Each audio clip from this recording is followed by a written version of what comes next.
Hollywood has always had a passion for signature shots, those brief but remarkable scenes that stay with an audience long after the screen goes dark. With the ever-increasing popularity of big-budget action films, directors are pushing the special effects envelope further on every movie. Cut.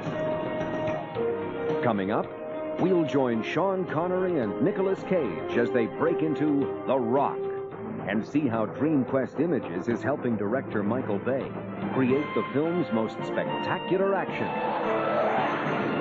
We'll escape to the future of L.A., where miniatures and computer-generated imagery combine to depict the big one, a mega earthquake that turns Los Angeles into an island. And we'll witness how a crack special effects team destroys the famed Rainbow Bridge at Niagara Falls.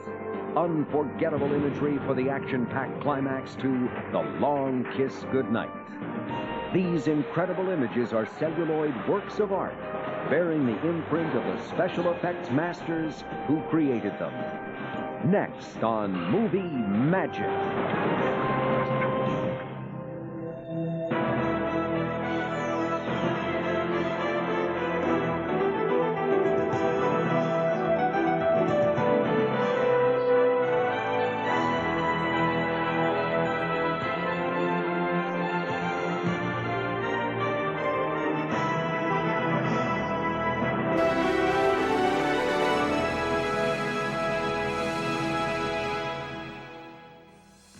In the action thriller, The Rock, stars Sean Connery and Nicolas Cage break into Alcatraz prison.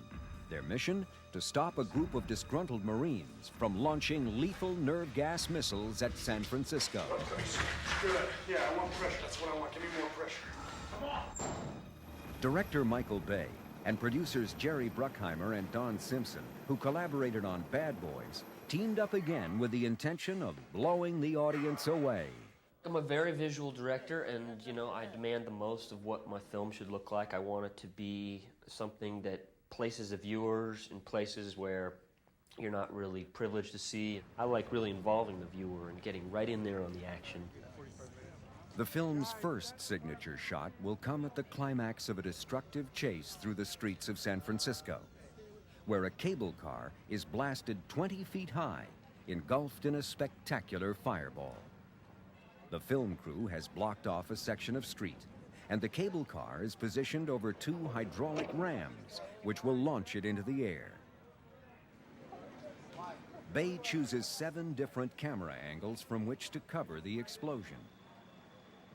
With the cameras set, the street is cleared, and the crew members take their place. Ready and action!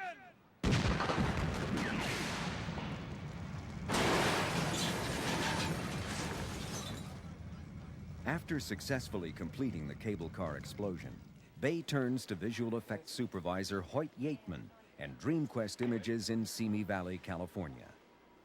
We were called upon really pretty much toward the end of the production to fill in that whole bottom area with fire and to remove most of the mechanical rigs that were used to actually do the stunt.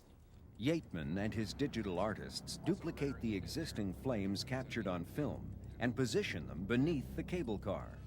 The result is an explosive moment that sets the film off and running. Oh, no. But this is only the beginning. Bay is saving his best shots for later in the movie. The film's finale will rely heavily on digital technology. The script calls for 5 F-18 jets to come screaming over Alcatraz and drop one bomb as Nicolas Cage desperately tries to call them off. Michael told us what he wanted to see. So we took that information and we brought it back here to our stages at DreamQuest, and we recreated the San Francisco Bay Area and took cardboard cutouts and did a video animatic, which is basically a moving storyboard. Michael approved that. Next, the crew shoots a stand-in for Nicolas Cage, signaling with flares. This becomes the background plate to which computer-generated, or CG, F-18 jets will be added. Using an off-the-shelf software program called Alias, digital effects supervisor Dan DeLue creates a simple wireframe animation of the jet's flight trajectory. You'll start with the jets far away, and you just block in the basic motion of what the jets do. As the shot progresses, as it evolves, you start putting more and more subtle movements into the jets, the sense of weight as they accelerate into the climb, the chaotic nature of a shot like this when they all peel off. In these early tests, the jets appear to fly through Cage's stand-in rather than over him, but they accurately portray the path of the planes for director Michael Bay's approval. 3D artist John Murrah is in charge of rendering the final F-18s. He works on a single jet, which will later replace each of the wireframe aircraft in a given scene. We went and we photographed a full-scale mock-up of an F-18, which is the jet that's used in the Rock. And what that gave us was kind of a template to draw from, because all of the individual panels were all drawn out on this jet. Murrah starts with the wireframe. He takes the wing of the plane and brings it into a program called Studio Paint, where he applies texture from photographs of the mock-up. And here is our wing texture that we brought in. So we can actually go and apply that to the geometry itself, so actually kind of laying it on like a sheet. To further enhance the illusion of reality, Murrah looks at the wing from every angle and decides where to digitally paint in weathering and dirt. The fully rendered jet is ready to replace the wireframe aircraft in the shot. The animators add exhaust trails, and the finished scene heightens the tension of Bay's explosive finale. For the second part of the sequence, the crew starts with an aerial background plate of Alcatraz, photographed from a helicopter at 2,000 feet. In order to get the proper scale and angle for the pyrotechnics, Yateman employs the tallest construction crane in Los Angeles. Gasoline bombs will be exploded on top of a 70 by 70 foot blue screen as the camera is rolling from a height of 170 feet. The blue will later be digitally removed in the computer, leaving only the explosion to insert on the plate of the island. The film is sent back to Murrah at DreamQuest, where the images are composited or combined. The digital artists apply interactive lighting to simulate a shock wave on the island. Once the animation is approved, the fully rendered jet takes the place of the wireframe replica. As a final touch, the DreamQuest team adds rippling exhaust heat waves and a reflection of the explosion in the pilot's canopy. I think we get excited about the shots as much as anyone else does when we look at them, and we kind of get into it and say, let's make this the coolest thing we can, you know. So I think it's positive energy that makes them exciting for us.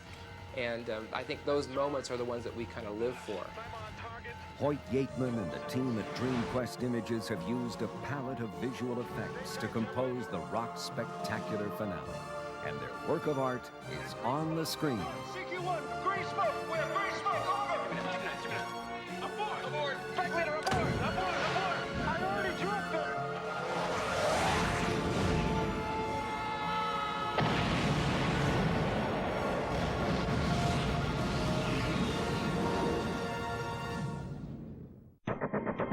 Coming up, effects artists ignite a fiery finale for director Rennie Harlin's The Long Kiss Goodnight. Go! In director Rennie Harlin's action-adventure The Long Kiss Goodnight, Gina Davis plays a government assassin. The climax of the film finds her on the Rainbow Bridge at Niagara Falls, which is about to be destroyed in a toxic explosion.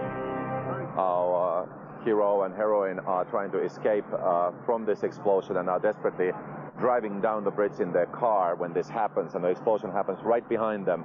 The sea of fire is going to be following them, and it's going to travel down the bridge and destroy everything on its way.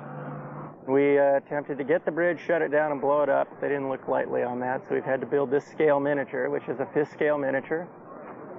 3,000 miles from Niagara Falls in California, WKR Productions is constructing a replica of the real bridge. The miniature is divided into 3 sections, the 2 end sections which are designed to withstand the explosion, and a breakaway middle section. A 10-person crew at WKR designed and built the bridge in 2 months. The finished miniature is 136 feet long, 21 feet tall, and 16 feet wide.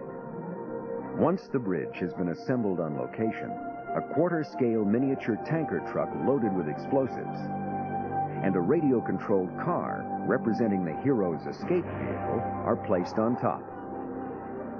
Both were built by Grant McCune Designs. Veteran pyrotechnician Richard Helmer is the person responsible for the bridge's fiery demise. His crew carefully loads the miniature with 5 black powder bombs and 25 gallons of gasoline. What we're going to do is we're going to blow the tanker, blow the cab of the truck, and this explosion is going to propagate right behind the car. Also, the only reason this bridge is blowing up is because of this toxic fuel tanker. And so I want the whole explosion to pretty much look like it's just like burning right through the bridge. Having designed the pyrotechnic wiring for the bridge, Helmer pays close attention to his diagram while rigging the miniature. He will trigger the explosion from a distance of 300 feet using a pyrotechnic ignition device called a nail board. Those 25 charges will be fired about this speed. As the pyrotechnics crew wires the bridge, the camera crew is busy positioning and protecting the 12 cameras that will record the nighttime event. As the 0 hour nears, the crew prepares to flood the area beneath the bridge. We're going to put some water here in this pit so we get some reflections from the water, and some of the debris will be falling in the water and so on. It will be very, very nice. When the set is almost ready, the crew gathers for a safety briefing. We're going to need everyone back behind those berms. You can't stand on the berms right here. You have to be pretty much in front of that white trailer there. It's safe. The crew does a final check, and the set is locked down.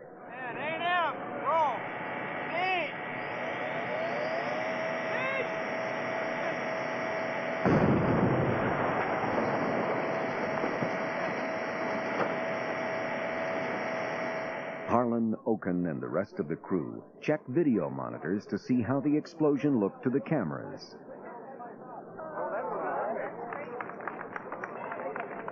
The bridge is gone, as you can see. It was perfect, it was big, it was fiery, it was rich, and a lot of debris went this way and that way.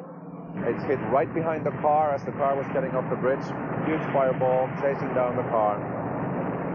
$1 million shots, and done for much less. With the director satisfied, Oken breathes a sigh of relief. So Richie Helmer, the pyro guy, the model guys, they pulled it together. They did a fantastic job. They gave us more than what we wanted. A heart-stopping conclusion for the long kiss goodnight. Conceived in the mind of Rennie Harlan, created by Oken and the effects team, and delivered on the big screen. Coming up, shake, rattle, and roll with Hollywood's special effects masters.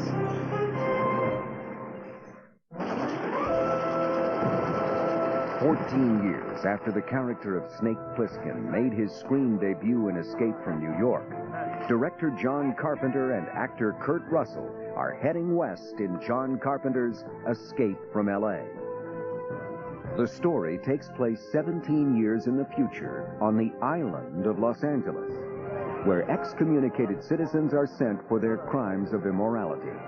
The island was separated from the continental United States by an enormous earthquake. The awesome task of destroying L.A. was given to Mike Lessa and his team at Buena Vista Visual Effects, or BVVE. To achieve John Carpenter's vision, Lessa has decided to create the city's destruction using 2 techniques: miniatures and computer-generated imagery. John wanted the 4-level interchange coming down, and I figured, a miniature really is the way to do that, and it has to be big. Couldn't be a small miniature, so we chose to go quarter scale, just so this thing would have enough weight. Lessa contracted John Sturber and his company Sturber Visual Network to construct the film's miniatures, including the 25-foot-tall freeway interchange. We had to work with lighter materials to hold something that big up. We went with a lot of fiberglass. We did a lot of molds. We carved everything. We molded everything. And we used a lot of breakaway concrete. And we also had, about 10,000 feet of handmade rebar in there. A crew of 20 designed and built the interchange and remote-controlled traffic over a period of 12 weeks. To provide realistic earthquake-like rolling movement, the miniature is designed with a pneumatic trolley system. It uses air pressure to slide each column back and forth and up and down. Before collapsing the miniature, Lessa decides to test how the shaking will look to the camera. Mike Lessa wanted to really see the motion from the earthquake. He really wanted to put on film that fear of things moving around you. Satisfied with the trembling and initial debris from the interchange, the crew prepares for its total demolition. Inside each column, Sturber places a special effects device known as a weak knee joint. Triggered by a pyrotechnic charge, these joints will ensure that the columns collapse one by one in a predetermined direction. The moment has come. Knowing they get only one take, the crew starts the interchange rolling.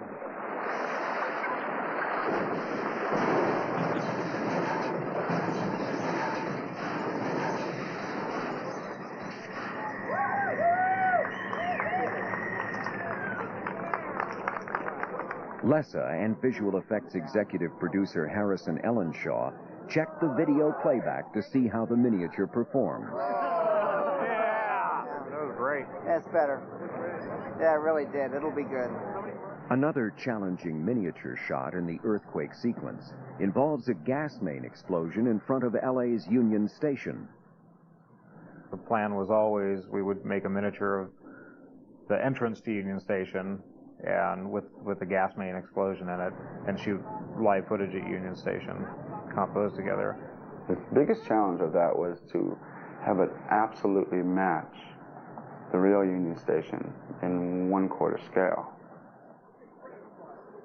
Sturber's crew creates everything from scratch, from hand-painted tiles around the arch to luggage carts, benches, and garbage cans that dress the front of the miniature. Underneath the model street, Sturber places small hydraulic rams to buckle the ground, as well as charges for the gas main explosion. The miniature is flanked by 2 large green screens. Like blue screens, they will allow Lessa to digitally extract fire or debris extending beyond the ends of the miniature and still composite them with the live-action plate. After some last-minute detailing, the crew clears the area and the cameras roll.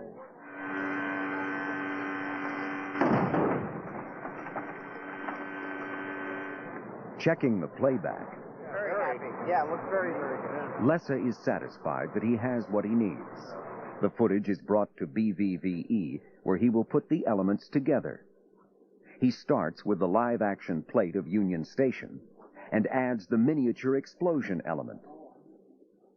Due to the model maker's precision, the 2 shots composite seamlessly. The last element of the earthquake sequence is the demolition of the Bonaventure Hotel. Due to the size of the building and its all-glass surface, it was determined that a convincing miniature would be too large and expensive. So Lessa has decided to demolish the Bonaventure in the computer.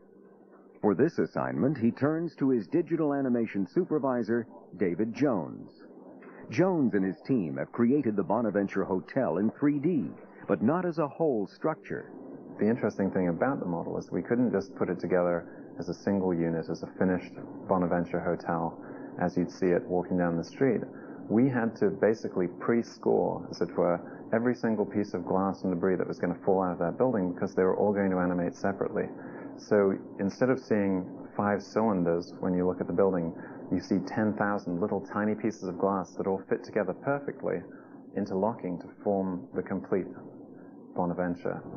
With great attention to detail, the animators add reflections of the surrounding buildings crumbling to the Bonaventure's glass surface.